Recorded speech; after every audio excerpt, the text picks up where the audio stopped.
नमः ओम नमः सिद्धि विनायकाय सर्वकार्यकर्त्रे सर्वविघ्नप्रशमनाय सर्वराज्यवश्यकरणाय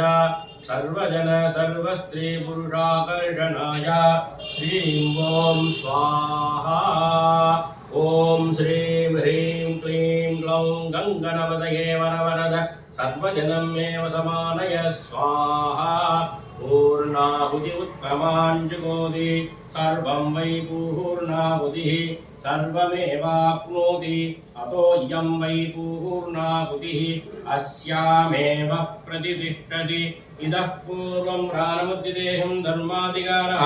व्याघ्रतप्यर्थवत्तासु मनसा वाचा कर्मणास्ताभ्यां वद्भ्यां मुद्रेण चित्ना यत्कृतं यदुक्तं तत्सर्वं ब्रह्मार्पणं भवतु स्वाहा।